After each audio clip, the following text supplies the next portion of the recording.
Then we're going to go ahead and get started on our class. It's lesson number 19, the synagogue and the Sanhedrin. Hopefully those are not unfamiliar words to us. Maybe Sanhedrin less so. Synagogue should probably be something that is fairly familiar to us. It's a term that we still use today in English. As a matter of fact, if you were looking for where Jewish people today worship, you would look for a synagogue. There are synagogues here in Fort Worth, in the mid-cities, Dallas. We have a fairly good-sized Jewish population in DFW, and they have places of worship that are synagogues, okay? But where does that all come from? Because I will tell you, you go to the Old Testament and you read the Old Testament, and do you ever find mention of the synagogue or a synagogue in the Old Testament? You never do, okay? But then you get to the New Testament, and Jesus goes into the synagogue in Capernaum. And Paul, wherever he travels in the book of Acts, he goes, if there's a synagogue there, he goes to the synagogue. So we open up the New Testament, and all of a sudden there are synagogues everywhere. And how in the world did that take place? Okay, so that's what we're going to try to talk about this morning, how it is that we have something in the New Testament that we don't have at all in the Old Testament. And of course, because you're in the class on the intertestamental period, I'll bet that you've probably guessed that it has something to do with changes in the intertestamental period, right? Yes, and you would be right, because that's where it comes from. All right, so let's look at the synagogue. Okay, I had this working earlier. I just need whoever's back there on the computer to move my mouse and put it back on my screen. There we go. Thank you, guys. Okay, so we talk about the synagogue. That English word synagogue comes from a Greek word synagoge, which simply means a place of assembly or a house of worship.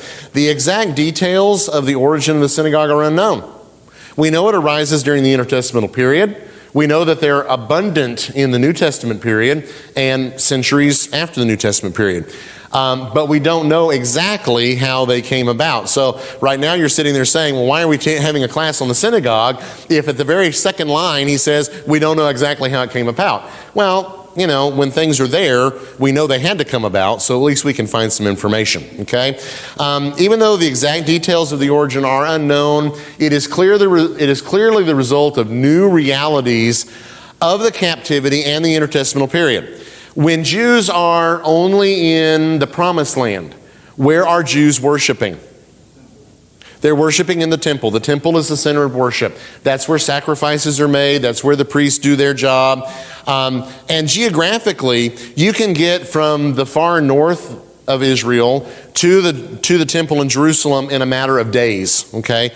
Walking. We're not talking about huge distances here. It's very hard for a lot of people to realize how incredibly small the Promised Land is. Those of you who have been there have experienced that. I've looked at some tours, at the itineraries of the tours, and it's really kind of funny because morning they're in Capernaum and evening they're somewhere over here and seeing that side. And for most of us, that's mind-boggling, right?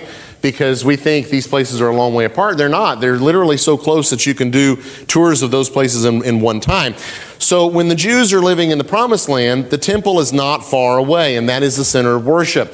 But when you get to the captivity period, and this starts under Assyria, and it goes all the way through Babylon, Persia, and then of course the intertestamental period that we talked about here in the class, Jews are no longer just living in the Promised Land. As a matter of fact, some of them are living a very long way from the Promised Land. Some of them are living in lower Mesopotamia. Now, I'm going to ask those of you who are here in my lecture on the birth of Jesus, we talked about how long it takes to get from Babylon to Jerusalem on foot. Anybody remember? Give me a rough number. 3 months. About 4. It's about a 4-month journey, okay? Real close, okay? It's about a 4-month journey. So now, if you're a Jew in Babylon and you're going to make a trip to Jerusalem, you're talking about 4 months there and 4 months back. That's 8 months. That's almost a year, okay? So that's a significant journey. So because of that, you start to see the rise of places of worship. They are not places of sacrifice. Sacrifice is not carried out in the synagogues. They do not replace the temple, but they will be something that is used to get by the fact that we can't all get to the temple very often in our lives. The earliest written records of synagogues date to the reign of Ptolemy III. Euergetes, remember, he's a Ptolemy, which means they all get a nickname because they're all otherwise called what? Ptolemy, okay? He reigns 246, 221 BC. So we're talking about 200 years before the time of Jesus is when we get our first reference to a synagogue, okay? And that also tells us who's in control of Palestine during that period, and of course Jews living in Egypt. And we know there are Jews living in Egypt. Why? Because we talked about that last class, okay? So you remember that. We talked about the Septuagint, Jews in Egypt, and all of that. And discuss the fact that there were a lot of them living down there. All right, so again, the synagogue is not a replacement for the temple. They were found in many locations, interestingly enough, including Jerusalem. We would think that in the city of Jerusalem, where the temple is located, until it's destroyed by the Romans, where the temple is located, there would have been a synagogue. And yet there were synagogues in Jerusalem as well. So this idea of having a place of worship, not a place of sacrifice, was spread throughout Jewish areas, even by the time we get to the New Testament period, in places where Jews could easily make it to the temple if they wanted to, okay? The services that were carried out in synagogues were very different from those in the temple. In the temple, there was a set way of worship. Where is that set way of worship described? In the law of Moses talk about that. It details how the sacrifices are to be done. It details how incense is to be burned. It details who, what, and when of the temple service. The synagogue service is not detailed anywhere in the law of Moses. So when this system arises, there's a different kind of worship that's going on in there. I will tell you one just by way of something for free, because we're talking about it anyways. In the temple, would there have been instrumental music? Absolutely there was, okay? Absolutely there was instrumental music in the temple, all right? Was there instrumental music in the synagogues? I heard some no's out there. There was not, okay? Synagogue worship had singing, and it was a cappella, all right? So simply meaning no instrumental music. So there was a distinct difference between the worships. If you were in the temple in Jerusalem and you were a woman, how far into the temple precincts could you go? To the court of women, okay? You could not go farther than that. Where could you go as a woman in a synagogue? Interestingly, if you went to a traditional, very conservative synagogue today, women would be segregated from men in the synagogue. Now, if you go to most Jewish synagogues today, that will not be the case, all right? But historically, in the Middle Ages, after the biblical period, it was. There's no evidence of that in the first century. So women were not segregated. They were not kept out of the synagogue in the first century, okay? As far as we know, there's no historical records that they were. So worship was different between these two locations.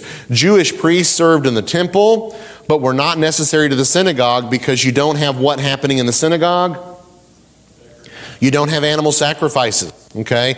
And they were the ones that carried out those animal sacrifices. And so in a synagogue, you don't have those sacrifices. You don't have the priests, okay? That doesn't mean that priests never attended synagogues, but the system was set up differently. You may also remember, because we talked about the sects of the Jews, what sect controlled the temple in the first century? Anybody remember? The Sadducees did. Where were the Pharisees most dominant in the first century? In the synagogues, okay? So you've got two groups of Jews who are very, very different in their outlook towards Scripture, towards God, towards the spirit world, towards the afterlife. One is dominant in the temple, the other is dominant in the synagogue. Who do you think most Jewish people of the first century would have come into contact more often with? Boy, that's horrible English. Charlotte is probably right over here thinking, what in the world is that supposed to be? What is he saying? Who would most Jews of the first century come into most frequent contact with? Sadducees or Pharisees? Say it that way. Pharisees, because they're in control of the synagogue. And most Jews are worshiping in synagogues. It didn't mean they never went to the temple, but the synagogue was a place they were more familiar with on a regular basis. All right, let's continue on. Any questions so far? Don't be afraid. Aaron has a question, so let's get the mic to Aaron. A question or a comment? Your original definition of synagogue is different than my understanding. So I've been looking through. Synagogue in Greek is a verb, not a noun. It's an assembly. or that's not a verb, but it's a assembling together, bringing together. I've been going through each one. I don't see how it's a place in New Testament usage. I know that's how we typically think of it today. And I just... Okay, we're not talking the verb. It's like the difference between an assembly house and to assemble. We're looking at the noun, and the noun is a place of worship, which comes out of the fact that you assemble. It's a place of assembly. I guess my point, the New Testament, from what I can tell, exclusively uses it as an assembly. I don't argue that it... Oh, absolutely not. That's Strong's. That's not me. I would strongly urge, with language study, get beyond Strong's. Get beyond Strong's. Strong's is extremely basic and extremely dated. Okay? When you're looking, Jesus goes into the synagogue in Capernaum. He goes into a building. Okay? It's not, the verb form means to assemble, but we're talking about a place, and it's a noun. So it is a place of assembling. It's not it may mean the assembly as well, but it's a place of assembling, okay? A building. The only place, as a matter of fact, I'm not going to say that there were not synagogues without buildings for synagogues, but interestingly enough, when Paul arrives at Thessalonica, at Thessalonica, there is not a synagogue there. Philippi. When he gets to Philippi, there is not a synagogue there. There is a place of prayer. That's where the women are assembled. That's going to be on the next slide, why there's not a synagogue in Philippi, a building as such. But you have verbs and you have nouns. It's a building. It's a place of assembling. That's what the word means. Okay? It's just like the way we use the English word church. Church is a people. Can church mean the assembling of the people together? It actually can. Ecclesia can have that meaning. Okay. It also in English can refer to a building. That is a church building. So you have an assembling of Jews. That's an assembly, a synagogue, but it takes place in a place. A concrete place. It never means that Greek. Ecclesia never means a place. Actually, it does not mean the place of the coming together, but it can mean the worship. It can mean the assembly itself. It's not just the assembling of people. We see that in the New Testament as well. But synagogue can and does refer to a place, a building. Okay. All right, let's go ahead and move on to the next slide then. So, how do you have a synagogue? Well, you had to have 10 Jewish men. You had to have 2 Jewish men in order to found a synagogue, okay? Which is the situation apparently in Philippi, that you've got women there, not men, okay? Or not enough men in any case to establish a synagogue in Philippi. But Philippi is kind of the exception for large cities, because most large cities of the Greek world, the Roman world, had enough Jews living in them that they could actually establish synagogues. All right? And you see that as you go to the book of Acts, that's where people are. That's where Paul goes first. He goes to the synagogue. Wherever the local synagogue is, if there's one there, that's where he goes, because that's where he's going to find who? The Jews. And when? When's he going to find them there? On the Sabbath. He knows that, exactly. And so that's kind of where he targets when he goes into a new city. Synagogues were the center of Jewish life, and have continued to be so until today. So, if you were looking today for an assembly of Jews, where are you going to go? To one of the local synagogues, okay? And they are not all the same, because there are different groups of Jews today. They have different synagogues today, and they congregate among like-minded Jews, generally speaking. It doesn't mean the Jews can't go to others. Well, that's not entirely true. There is one synagogue in Fort Worth that we're not allowed to go to, because back when I did a class, I think it might have been on world religions, but that was a long time ago. I specifically reached out to this particular synagogue in Fort Worth because I was interested in going to a very, very conservative synagogue. The guy nicely wrote me back and said, we just don't have room for non-Jews in our assembly. And they meet in a house, apparently, and so I didn't go. I wasn't going to go fake it. I wasn't going to go and pretend I was Jewish in order to get in when they had made it clear that Gentiles were not allowed. But generally speaking, you can go to any of the other synagogues that you want to on their Sabbath services, which, by the way, when are Sabbath services? Friday night after sundown into Saturday morning. Okay, anytime on Saturday up till sundown. So you can go and experience that. I will tell you that if you go to some of the more liberal Jewish synagogues today, they will look an awful lot. Some of them will look an awful lot like a non-denominational church today. Okay, if you're looking for an authentic Jewish experience and you're thinking like Middle Ages, you're going to have to look a little bit farther for that. Okay, so synagogues will continue to develop. And what was true in one period may not have been true in another. Hence my comment earlier about women, okay? We tend to take what we see, well, not today, but about 100 years ago, and we extrapolate that back to the first century, and you can't do that because there's a period of development with the synagogue, okay? This is a photograph, and I realize that inscription is going to be really, really hard for y'all to read, the left side over there. So I'll read it out loud. This is called the Theodotus inscription. It dates to the late 1st century BC. Okay, so it is very near to the time of Christ. It was found on the Ophel Hill, south of the Temple Mount, which tells us it's in where? Jerusalem. Okay, so there's a synagogue in Jerusalem at the late 1st century BC. The inscription is in Greek and it reads this. It says, Theodotus, the son of Vetanus, priest and archysynagogos. So he's a priest, and he's also an archysynagogos. And if you're sitting there wondering what in the world is an archysynagogos, that's a good question. It simply means the leader of the synagogue who is in charge overall of the affairs of the synagogue. A president, if you will, if you want to think about it that way. Okay?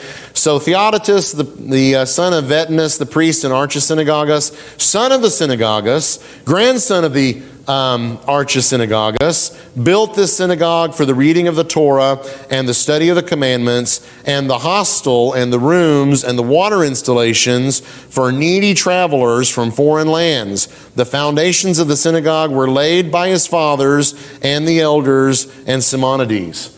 So he is telling them that I built this, okay? I put this together, so that means he had a certain amount of wealth in order to be able to do that. He is the son of a leader of the synagogue. He is the grandson of a leader of a synagogue. So at least in this particular case, it is passing down through the family. It may mean nothing more than the fact that the family was an influential family. They had money. They established a synagogue. And it's passing down from father to son. He builds a synagogue. It was specifically, there are some installations there that were made for those who were needy, who were traveling from foreign lands, where they could actually do what? Actually spend the night. Okay? That is fairly unusual. You don't see a lot of that in the archaeological remains of synagogues, but at least in this particular case, he says it in the inscription. By the way, there's a reference there to water installations. Each room had its own shower and running toilet, right? Flushing toilet? Is that what he's saying? No. What are those water installations? There could have been some for purifying your hands, but more likely they're mikvahs, okay? What's a mikvah? That's the Hebrew word for what we would call a baptistry, okay? It's basically a pool of water. It's a permanent installation. It's meant to hold water because Jews, in order to go into the synagogue, if they were ritually impure, they needed to clean. They needed to ritually clean.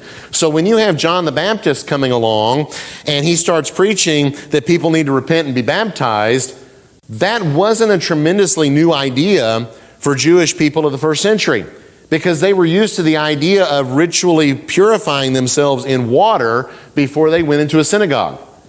Which, by the way, let me say this, there are these installations as well for the temple. So on the day of Pentecost, when thousands are baptized, and sometimes the argument is made that they must have been sprinkled because where in the world would you have that much water in Jerusalem? That's a nonsensical argument from a historical and archaeological standpoint, because there was plenty of water in Jerusalem, because you needed plenty of water, if nothing else, to purify before you went into the temple.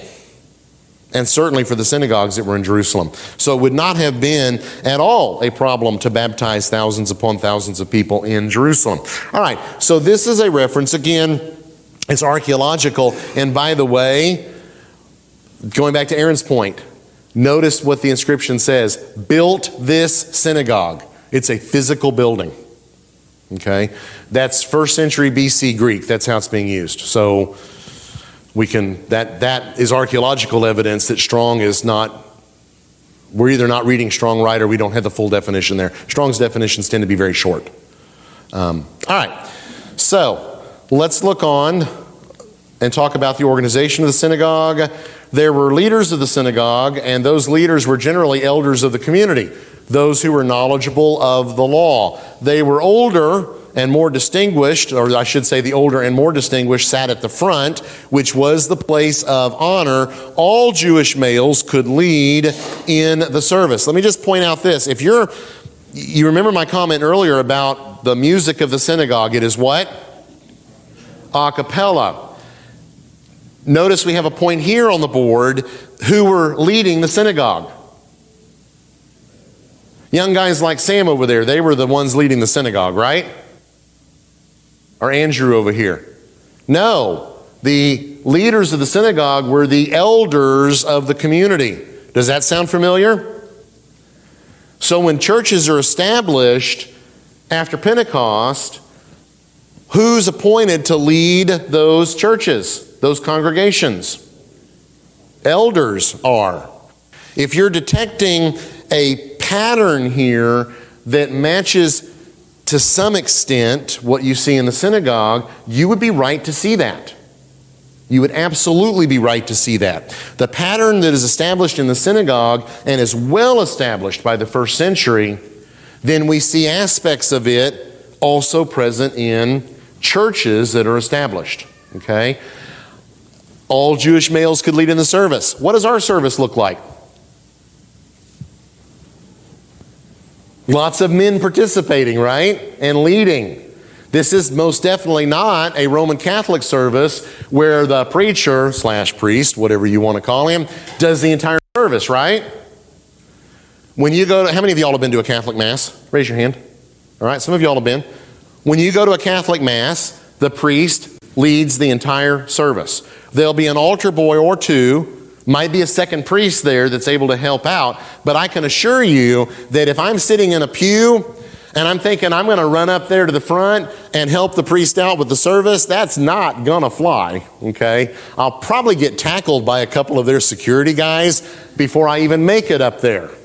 Yes, Catholic churches have security teams as well these days. Tom, you've got the mic. The only thing you might see in a Catholic church is, because I was raised Catholic, is when they serve the host to the parishioners. You may have extra people handing out paper, but that's the only time you'll see that. But otherwise, it's the priest that is doing everything. He gives the talk, he leads the congregation in response prayers and so on and so forth. That's not at all what you see at Beach. That is not at all what you would have seen in a Jewish synagogue of the first century, where any Jewish male could lead in the service. And sometimes visiting Jewish males were asked to read. And they did. Remember Jesus in Capernaum? He reads from the law and makes a pointed reference to himself in that, and they kind of get upset with him about that. All right.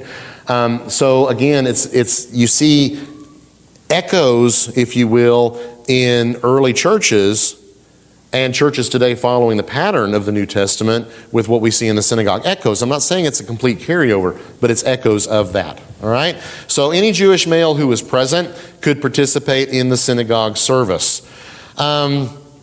Again, looking at organization, men and women were later segregated in the Middle Ages, but no evidence of this in earlier times. Okay, and I will tell you that if you go, if you ever find yourself in the most beautiful city in Europe, which is Prague, I'm not at all partial to that, but it is. It just is. What can I say?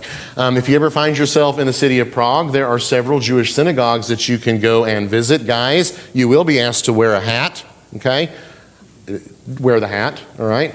Because you're in their synagogue, so we need to go by their sensibilities when we're there. So you can go to these synagogues, and in a couple of them, at least that I've seen, you can see where the women were segregated. Okay, so they were put in a separate area. It'd be like if we did that here, it'd be like we put the women over there on that far side, right, where Gayla and Tamika are this morning. Put all the women over there, and all the men are over here, and the women are separated. And actually, there would probably been some kind of a lattice wall keeping y'all really separated over there. You see that in the Middle Ages. There's no evidence of that in the first century. Okay, so that's a later development, and we need to be careful again not to read that back into the past. It was present later. There's no evidence of it being present at that time. But if you get an opportunity, if you're ever in Europe, okay, I know everybody's seeing the cathedrals and all of that, and you're in a place where there's a Jewish synagogue, go see one. Okay, they're really kind of neat. Some of them are very, very big and ornate. Some of them are very, very small. City where Ivana's family came from, and when we used to live pretty close to it, a city of 5,000. Okay, I never knew there was a synagogue there until the last couple of years before we moved over here, and it's one of the houses on the square, on the central square in the town, and there was no markings for it at all, but it's in the historical references that's where the Jewish synagogue was prior to World War II. There wasn't a Jewish synagogue after World War II because there were no Jews left. Okay, so a lot of the synagogues in Europe are empty today because the Nazis slaughtered the Jews, and they're being used for other things. But sometimes there's active congregations that worship in those synagogues, and go see them. They're pretty neat places. You guys, wear the hat. Ladies, dress conservatively. Okay, no bare shoulders, things like that, because that's what you do when you're in a synagogue. All right. You also had the ability of Gentiles who were called God-fearers were allowed to be present at least at some services. Doesn't mean they could go to every service, but they could go to some services. We've talked a little bit about this in the class. There was a distinction. There were levels or grades, if you will. Could you become a full-blown member of the Jewish nation in the first century? The answer to that is yes, you could, okay? If you wanted to become a full-blown member of the Jewish nation, okay, and I don't mean living in Judea, I mean anywhere, then you could do that, but you had to, if you were a male, you had to accept circumcision. If you did that, you became fully accountable to the law. And there were people that did that. It might surprise you because Jewish people are all physically descended from who today? They're all physically, and in the Bible too, who are they all physically descended from? Jacob, okay? So you've got, and Abraham ultimately, but through Jacob. So you've got all these folks that are descended from Jacob. What color are they? That's not a trick question. They're olive-skinned Mediterranean people, okay? Like people in the Middle East are. But there are Jews today from Ethiopia. What color are they? They are black. Well, how in the world did Ethiopians become Jews when Jews are descended from Jacob? Because somewhere back in the past, some of them became proselytes to the Jewish nation. Okay? They accepted circumcision. They became full-blown Jews. Israel actually had to deal with that because all of these Ethiopian Jews wanted to immigrate to Israel, the modern state of Israel.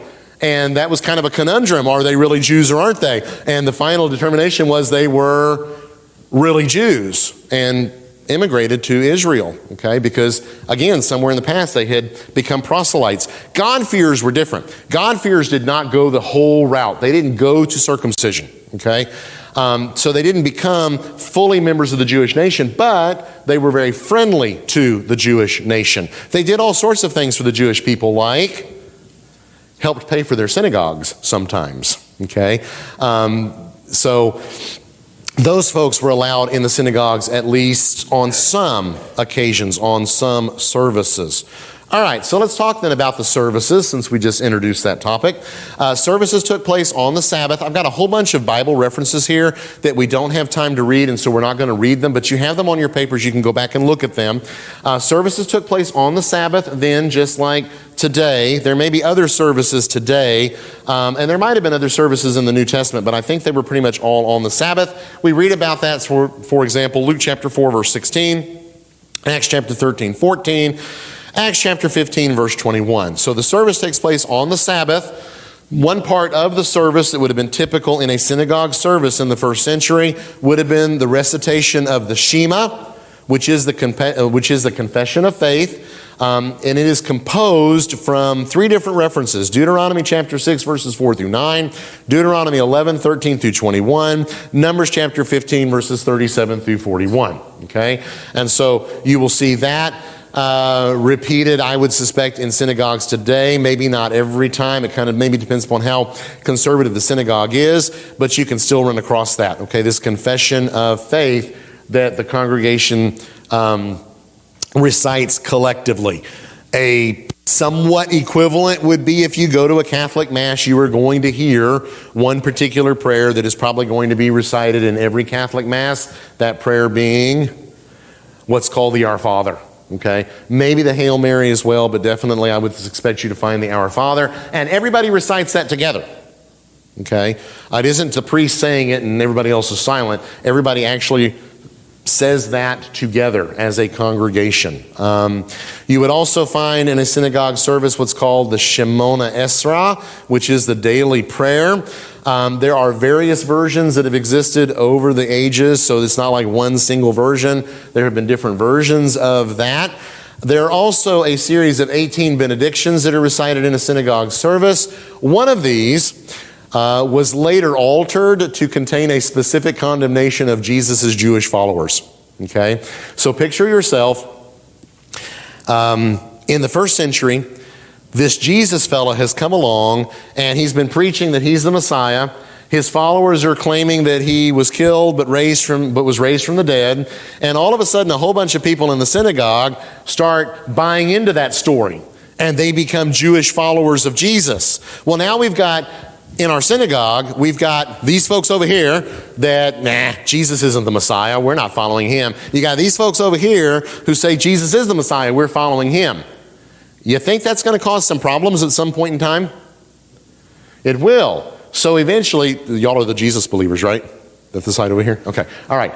So eventually, these folks over here are going to tell these folks over here, you're out of here. Get out of the synagogue, okay? You have no place here with us. And so y'all are not going to come anymore to the synagogue on the Sabbath. Did y'all catch that? When are Christians worshiping? In the first century. On the first day of the week. But if you are a Jewish Christian, you might also find yourself doing what? Attending the synagogue on the Sabbath. All right? So don't be terribly surprised when you see that in historical references, because they're there. That sometimes Jewish Christians continued meeting on the Sabbath and also the first day of the week. But, we're not having this, because we don't want you here because you keep talking about that Jesus fella. And we don't believe in that Jesus fella. So you guys are gone. You're out of here. So you have to leave. Well, then these folks that are left say, that Jesus fella sure is causing a lot of problems in our Jewish community, isn't he? So when we have the benedictions, we're going to have one that's actually not a benediction, because a benediction is saying something good, okay? We're going to make one of those a condemnation of Jesus' Jewish followers. Is that recited today in Jewish synagogues? Apparently not. Okay, apparently not. I'm not saying it's not anywhere, but apparently not. But it was a thing in the early centuries because Jesus, the gospel, was causing division in Jewish synagogues. Okay, you see that in the book of Acts. Paul will go in, he'll preach. When he starts preaching about Jesus, what ends up happening?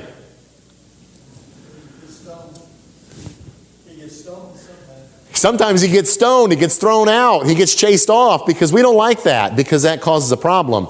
But it also causes some people to believe in Jesus. And so you get churches established. Those people are segregated eventually. They're segregated from the synagogues. All right? So that would have been a part of the worship, the benedictions, okay? And if you go to a Jewish synagogue today, a more traditional one, you will see something like that, okay, without the condemnation of the Christians, okay? The service also included scripture readings that were focused on the Pentateuch and the prophets. Readings from the book of Moses were organized for full coverage over a 3-year cycle. So every 3 years, the first 5 books of the Bible would be read in their entirety in the Sabbath services. It is basically a Bible reading plan. 3 years to cover the book of Moses, all right? Readings from the prophets were at the discretion of the reader. So you can see that referenced in Luke chapter 4 and verse 17. So when Jesus is in the synagogue in Capernaum, he reads from not the book of Moses, but Isaiah the prophet. Okay, that was at the discretion of the reader. He gets to choose what he wants to read. Reading was accompanied by a targum. A targum is a translation or interpretation of the text. It was important because if the scripture was being read in Hebrew, no one would have understood it, okay, or very few would have understood it. And so there's a targum, a translation that's given. It is anytime you have a dual language environment. When I go to the Czech Republic, I preach in Czech. There were times in the past when I did lectures and preached in English, and someone had to translate that into Czech, okay? Because at that time I didn't speak the language, and people didn't understand what I was saying if I spoke English. That's what you have at this time, except that it has to do with the scripture being read. So apparently, even though the Septuagint is out there, at least in an area like Palestine, the scriptures were still being read from Hebrew, which wouldn't have always been understood. So there's a mechanism for that, giving a translation of that. The service would also have included some sort of a sermon. So Acts chapter 13, verses 15 and following reference that as well. So again, you see some points of similarity, don't you? Between synagogue worship and the worship of the New Testament church. And if you're seeing that, you are right to see that, okay? Because there are some points of similarity, points of reference between the two. And I'm not trying to say at all that they were exactly the same, because obviously one thing we do here on Sunday mornings that would never have taken place in a Jewish synagogue is the Lord's Supper, obviously. So there are some differences, but there are some things that are similar. So a cappella worship, readings from the law, all Jewish males could participate, and some kind of a sermon was usually preached, okay, in the synagogue. All right, so some photographs to share with y'all. If you get to Israel and you go to Galilee and you see Capernaum, I cannot imagine that you would go to Israel and not see Capernaum. You will probably get to see the synagogue in Capernaum. I've not seen it, but from the pictures, it's probably pretty impressive. Those of you who have been there, Aaron's been there, Phil's been, I'm assuming you've been there. Aaron's been there, Phil's been there. Pretty impressive building. Okay. It's pretty impressive to be there at any rate, right, if nothing else. There's the synagogue where Jesus preached, right? Actually not. Okay. It is the synagogue built on top of the synagogue where Jesus preached. Okay. That white stone there on the top is limestone. Limestone is not the native rock of Capernaum. That's imported. So later on, 2nd, 3rd century, the Jews of Capernaum decide they want a better synagogue, a nicer synagogue. And limestone is so much nicer than basalt. Basalt is that rock down there at the bottom. Basalt is volcanic. Okay. So the native rock of Capernaum is basalt. So when people are building out of local material, it's basalt, it's black. But we want a nice, shiny, white limestone synagogue. So we're going to import the stone and build it there. We're going to get rid of that synagogue that's on that foundation and build a new one on top. And so that's what you see there. The basalt foundation is left. They build the new synagogue on top of that out of limestone. So when you go to Capernaum and you walk through that building, just be aware that's not actually where Jesus preached, but it's built on top of the place where Jesus preached, okay? Just a technicality there, but that is interesting nonetheless. That's true of a lot of places. When you're in Israel, you go to Jerusalem, tour guides may try to point out this is where this happened, this is where that happened. Well, maybe so, but like 10 feet underground, because Jerusalem has been destroyed and rebuilt so many times over the centuries. All right, so another synagogue is at Jericho. That's what's left of it there. I know that that's not nearly as impressive as Capernaum. When you look at Capernaum, you can kind of get a feel for the building. But there was one at Jericho as well. These are literally everywhere. Synagogues are literally everywhere in historically Jewish areas. And even when you get outside of historically Jewish areas, wherever there was a population of Jews, they built synagogues. Then we have a reproduction. Did you get to Nazareth Village? Did you get to Nazareth Village? Okay. I guess everybody goes to Nazareth Village if you go to Israel. It's kind of like, it's not a theme park. It's a historical park to give you an idea of what life was like in the first century. It reminds me of Log Cabin Village in Fort Worth, where it's all these cabins built up. It's similar, except those are actually historical buildings. I think Nazareth Village is all newly built buildings, but it's the same concept, okay? So this is the replica of the synagogue in Nazareth Village. If you go there, you can see that. You can also go inside. That's what it looked like on the inside. So you have basically a podium there at the front. You have benches around the side. Next time you think you're uncomfortable sitting on our pews because I'm preaching a long time, it could be worse. You could be sitting on stone benches. Maybe you brought a cushion with you that day, but still, a cushion on a stone bench is still not going to be as comfortable as a pew. Okay, so I show you those pictures because that gives you a feel for what the buildings would have looked like overall. The floor plan is similar across the area, but they differ from region to region. They will also differ by size. So again, thinking about synagogues in the Czech Republic, there are some that are pretty large and clearly were synagogues in the past. Then there are some that were basically, it's a house on the square that was used by the very small population in that area. Any questions or comments about synagogue before we get to Sanhedrin? Tom is just itching to stand up and move around a little bit. Nope. Okay, so talk about the Sanhedrin, and we've got 7 minutes. I think we can do it, okay? So the Sanhedrin is the Supreme Jewish Council. It comes from the Greek word synedrion, which means a council. It also could be referenced with the Greek word gerousia, which was a council of elders or a senate. It could also have been called the presbyterion, which is the assembly of the elders. So there's about 3 different terms that are used for the Sanhedrin: council, senate, assembly of the elders, council of the elders. This particular council, it's the Supreme Council, okay? It partially governed the Jews after the monarchy had been destroyed. So when the monarchy is gone, we need some kind of council that's going to govern the Jews. If we're conquered by somebody, they put a governor in, but the governor is not really concerned about Jewish matters, things pertaining to the law. So we need to have a council for this. And so the Sanhedrin comes about as a result of that. Its authority and power rose and waned over the intertestamental period. So sometimes they exercised a lot of power, other times they didn't exercise much power at all. That would primarily depend upon how much whoever was ruling over their area would have been concerned about how much power they had.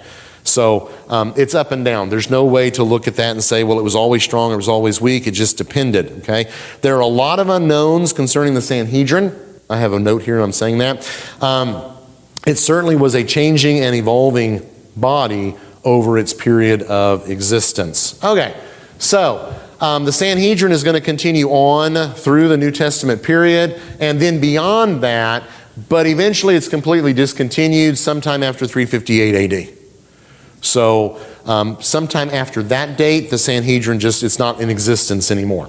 There were some precedents for the Sanhedrin, precedents in the Old Law. So for example, in Numbers chapter 11, verses 16 through 17, we have the elders who assisted Moses. That sets a precedent, but that is not the Sanhedrin. Okay, the Sanhedrin is like the synagogue. It comes along much later. Israel after the exile as well, there's some precedent there. So you read about this in the references there to the book of Ezra that I gave you on your charts, on your papers. So there are some precedents for it, even though the Sanhedrin does not exist in the Old Testament period. The earliest reference to the council or senate, gerousia, that Greek word, if you think gerousia has something to do with geriatrics, you'd be right.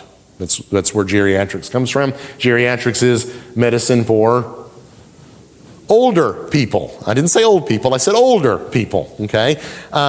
So we get some references to that council or senate. In Josephus, but he is referring back to the time of back to the time of Antiochus the Great, so 223 to 187 BC. So apparently by that point in time, the Sanhedrin is already in existence. The Sanhedrin was composed mostly of priestly aristocratic families. Okay, so they would have been from the priests, they would have been from the aristocracy. So in the New Testament period, a lot of them, but not all of them, would have been what? Sadducees. There would have been a lot of Pharisees as well, okay? But there were Sadducees in this Jewish council. They came not only from Jerusalem, so for example, we have Joseph of Arimathea, who's mentioned in Mark chapter 15 and verse 43. Arimathea is not in Jerusalem, all right? So it's not just people from Jerusalem. There were people outside from Jerusalem as well. The high priest was a member of the Sanhedrin. Again, composed primarily of Sadducees, but there were also Pharisees. So we have Nicodemus, John chapter 3 and verse 1. We have Gamaliel, Acts chapter 5, verses 21 and 34. And we also get in Acts chapter 22, verses 30 through 23, verse 10, a reference to the fact that the council was a mixture of these two groups. Okay? I imagine that made for some interesting debates, okay, in their council. I'll finish the class with this quote. This is from Josephus' Antiquities. He said, "Since the Jews, upon our first entrance on their country, demonstrated their friendship towards us," remember this Antiochus the Great, "and when we came to their city, Jerusalem received us in a splendid manner, came to meet us with their senate," he uses the word Gerousia there, "and gave abundance of provisions to our soldiers and to the elephants in the army." Okay? "And joined with us in ejecting the garrison of the Egyptians that were in the citadel." So there he's mentioning that Senate. By the way, the Sanhedrin, do they have any role in the New Testament concerning the death of Jesus? The answer to that is yes. Okay, they do. So we see them in the New Testament during that period also. All right, any questions or comments before that second bell rings?